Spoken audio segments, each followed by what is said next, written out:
Unnao case ഇപ്പോൾ പരിഗണിക്കുകയാണ് supreme കോടതി വളരെ ഗൗരവമേറിയ ചില നിരീക്ഷണങ്ങൾ നടത്തുന്നുണ്ട്, രൂക്ഷമായ ഭാഷയിൽ വിമർശിക്കുന്നുണ്ട്. ആർ അച്യുതൻ ചേരുന്നുണ്ട് വിവരങ്ങളുമായി. അച്യുതൻ, സെൻഗാറിന്റെ ശിക്ഷ മരവിപ്പിച്ച ഉത്തരവിന് ഇപ്പോൾ സ്റ്റേ എത്തിയിരിക്കുന്നു എന്നുള്ള ഒരു വിവരം വരുന്നു. ഉന്നാവ് കേസിൽ ഹൈക്കോടതി ചില നിരീക്ഷണങ്ങൾ നടത്തുകയുണ്ടായിരുന്നു.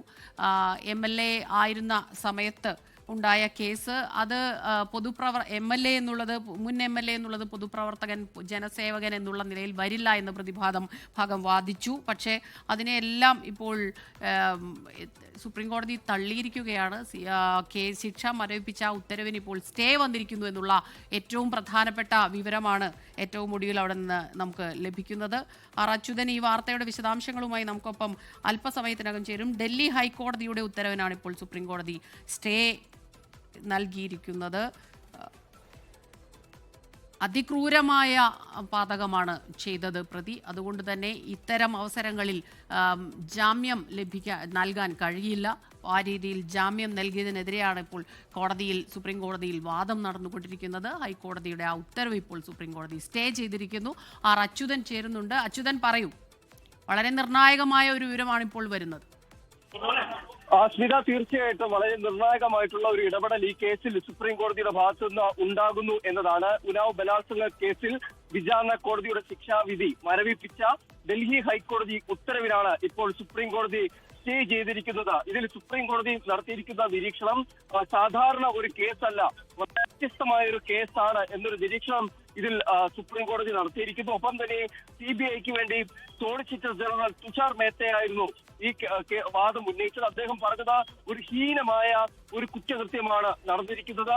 ഈ നടത്തിയിരിക്കുന്ന പ്രതി അദ്ദേഹം ഒരു MLA ആണ്, ആ സ്ഥാനത്തിരുന്നു കൊണ്ടാണ് ഈ കുറ്റം ചെയ്തത്.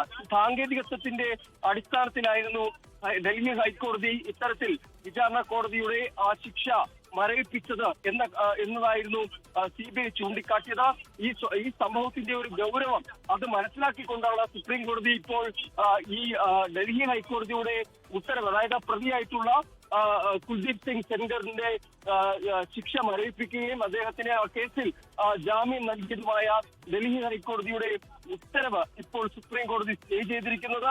ഒപ്പം എതിർഭാഗത്തിന് നോട്ടീസ് നൽകിയിട്ടുണ്ട്.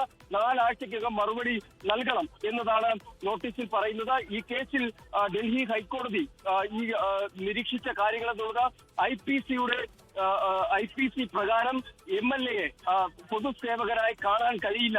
അതുകൊണ്ട് തന്നെ ഈ പോക്സോ പൈസ പ്രകാരം ഇത് നിലനിൽക്കില്ല എന്നടക്കം നിരീക്ഷിച്ചുകൊണ്ടായിരുന്നു ഈ കേസിൽ വിചാരണ കോടതിയുടെ ശിക്ഷാവിധി മരവിപ്പിക്കുകയും ഒപ്പം പ്രതിക്ക് ജാമ്യം നൽകുകയും ചെയ്തത്. എന്തായാലും ഇന്ന് സുപ്രീം കോടതിയിലേക്ക് വരുമ്പോൾ സ്ഥിതി വ്യത്യസ്തമായിരുന്നു. ഇവിടെ കോടതി കേസിന്റെ ഗൗരവ സ്വഭാവം നിരീക്ഷിച്ചുകൊണ്ട് അതിൽ പ്രതിയുടെ പങ്കാളിത്തം ഉൾപ്പെടെയുള്ള കാര്യങ്ങൾ നിരീക്ഷിച്ചുകൊണ്ട് പ്രതി മറ്റൊരു കേസിലെ ജയിലിൽ കഴിയുകയാണ് എന്നത് ഉൾപ്പെടെ നിരീക്ഷിച്ചുകൊണ്ടാണ് സുപ്രീം കോടതി ഇപ്പോൾ ഡൽഹി ഹൈക്കോടതി ഉത്തരവിന് സ്റ്റേ ചെയ്തിരിക്കുന്നത്. ഈ കേസ് ഇവിടെ വാദം തുടർന്ന ഘട്ടത്തിലാണ് അതിജീവിതയുടെ അമ്മയും സുപ്രീം കോടതിയിലേക്ക് എത്തിച്ചേർന്നത്. എന്തായാലും നിലവിൽ ഇപ്പോൾ സുപ്രീം കോടതിയുടെ ഭാഗത്തുനിന്ന് ഒരു നിർണായകമായിട്ടുള്ള ഇടപെടൽ ഉണ്ടായിരിക്കുന്നു എന്നതാണ്. കുൽദീപ് സെൻഗാറിന് വലിയ തിരിച്ചടിയാകുന്നു സുപ്രീം കോടതിയുടെ ഈ നടപടി എന്നുള്ളതാണ്. ഡൽഹി ഹൈക്കോടതിയുടെ ഉത്തരവ് ഇപ്പോൾ സ്റ്റേ ചെയ്തിരിക്കുന്നു സുപ്രീം കോടതി. അതിജീവിതയ്ക്ക് ആശ്വാസമാകുന്നു. 4 ആഴ്ചക്കകം മറുപടി നൽകാനും ഇപ്പോൾ സുപ്രീം കോടതിയുടെ ഭാഗത്തുനിന്ന് ഉത്തരവുണ്ടായിട്ടുണ്ട്. ബലാത്സംഗ കുറ്റം സംശയാതീതമായി തെളിയിക്കാനായി എന്ന് സോളിസിറ്റർ ജനറൽ വാദിച്ചു. ഒപ്പം അതിക്രൂരമായ ഹീനമായ കൃത്യമാണ് ചെയ്തത്. അതുകൊണ്ട് തന്നെ ഇത്തരം ഒരു ജാമ്യം അത് നൽകാൻ കഴിയില്ല. ആ രീതിയിൽ ജാമ്യം നൽകിയ ഉത്തരവ് അത് സ്റ്റേ ചെയ്തിരിക്കുന്നു സുപ്രീം കോടതി. അച്യുതൻ, ഇതിലുള്ള ഏറ്റവും പ്രധാനപ്പെട്ട ഒരു കാര്യം, വലിയ രീതിയിലുള്ള ഒരു പ്രതിഷേധത്തിലേക്ക് കാര്യങ്ങൾ പോവുകയായിരുന്നു ഈ ഒരു നടപടിയിൽ. അപ്പോൾ ആ രീതിയിലുള്ള പ്രതിഷേധങ്ങൾ അത് ഫലം കണ്ടു എന്നുകൂടി നമുക്ക് മനസ്സിലാക്കാൻ കഴിയും. കാരണം ഇന്നിപ്പോൾ അതിജീവിതയും അമ്മയും ഒക്കെ അങ്ങോട്ടേക്ക് എത്തുമെന്ന് പറഞ്ഞിരിക്കുന്നു. അവിടെ വലിയ രീതിയിലുള്ള സുരക്ഷാ നിയന്ത്രണങ്ങളൊക്കെ തന്നെ ഏർപ്പെടുത്തിയിരുന്നു. പക്ഷേ സുപ്രീം കോടതി അവസാനം ഒടുവിൽ ആശ്വാസകരമായ, അതായത് അതിജീവിതയെ സംബന്ധിച്ചിടത്തോളം, ആ കുടുംബത്തിനെ സംബന്ധിച്ചിടത്തോളം, സ്ത്രീകളെ സംബന്ധിച്ചിടത്തോളം ഒരു ആശ്വാസം നൽകുന്ന ഒരു വാർത്തയിലേക്ക് പോകുന്നു എന്നുള്ളതാണിതിപ്പോൾ. തീർച്ചയായിട്ടും സ്മിത, ഡൽഹി ഹൈക്കോടതിയുടെ ഈ ഉന്നാവ് ബലാത്സംഗ കേസിൽ ഡൽഹി ഹൈക്കോടതിയുടെ ആ ഉത്തരവ് വലിയ വിവാദങ്ങൾക്കും പ്രതിഷേധങ്ങൾക്കും ഇടയാക്കി. നമ്മൾ കണ്ടതാണ് ഡൽഹിയിലെ ഇന്ത്യ ഗേറ്റിന് മുൻപിൽ, പാർലമെന്റിന് മുൻപിൽ പലയിടത്തായിട്ട് അതിജീവിതയും അമ്മയും പ്രതിഷേധിക്കുന്നത് കണ്ടതാണ്. ആ നീതി നിഷേധിക്കപ്പെട്ടു എന്നത് മുൻനിർത്തിയായിരുന്നു ഈ ഇരുവരുടെയും പ്രതിഷേധം. ഒപ്പം തന്നെ ഇതിൽ മായി ബന്ധപ്പെട്ട CBI കേസിൽ ഡൽഹി ഹൈക്കോടതിയിൽ വാദം ഉന്നയിക്കുന്നതിൽ പരാജയപ്പെട്ടു എന്ന് ചൂണ്ടിക്കാട്ടി അതിജീവിതയും അമ്മയും CBIക്ക് നിലവിലെ ഇതുമായി ബന്ധപ്പെട്ട ഉദ്യോഗസ്ഥർക്കെതിരെ കത്ത് നൽകിയതും നമ്മൾ കണ്ടതാണ്. എന്നാൽ സുപ്രീം കോടതിയിലേക്ക് വരുമ്പോൾ സോളിസിറ്റർ ജനറൽ തുഷാർ മേത്തയാണ് CBIക്ക് വേണ്ടി ഹാജരായത്. അദ്ദേഹം ശക്തമായി തന്നെ ഡൽഹി ഹൈക്കോടതിയുടെ ഉത്തരവിന് എതിരെ വാദങ്ങൾ ഉന്നയിക്കുകയാണ് ഉണ്ടായത്. അതായത് ബലാത്സംഗ കുറ്റം സംശയാതീതമായി തെളിയിക്കാനായി ഈ കേസിൽ എന്ന് സോളിസിറ്റർ ജനറൽ തുഷാർ മേത്ത പറഞ്ഞു. വകുപ്പിന്റെ സാങ്കേതികത്വത്തിലാണ് ഹൈക്കോടതി നടപടി ഉണ്ടായത്. പൊതുസേവകൻ എന്ന പരിധിയിൽ വരുമോ എന്ന ചോദ്യത്തിന്റെ അടിസ്ഥാനത്തിലാണ് ഹൈക്കോടതി ഈ നടപടി എടുത്തത്. ജീവപര്യന്തം ശിക്ഷ കിട്ടാവുന്ന കുറ്റകൃത്യമാണ് തെളിയിക്കപ്പെട്ടതെന്നും സോളിസിറ്റർ ജനറൽ സുപ്രീം കോടതിയിൽ വാദിച്ചു. ഈ കേസിൽ പ്രതിശക്തനായ ഒരു MLA ആയിരുന്നു.